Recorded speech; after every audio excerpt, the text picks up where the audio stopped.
Beyində kistalar müxtəlif cür olur. Anadan gəlmə kistalar var. Bunlara arachnoidal kistalar deyirlər və yaxud da sonradan infeksion xəstəliklər nəticəsində formalaşan kistalar deyirlər.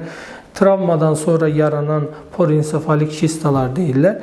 Yəni kistaların növləri müxtəlifdir. Məsələn, anadan gəlmə arachnoidal kistalar əgər hər hansı bir beyin strukturuna kompressiya etmirsə, beyində likvor, yəni beyin, onurğa beyin mayesinin dövranına təsir etmirsə, o zaman bu kistaları cərrahi yolla xaric eləmək gərəkdirmir. Yox, əgər hər hansı bir ağır fəsadlar verirsə, cərrahi müdaxilə gərəkdirir. Məsələn, beynin başqa kistaları exinokok kistalardır.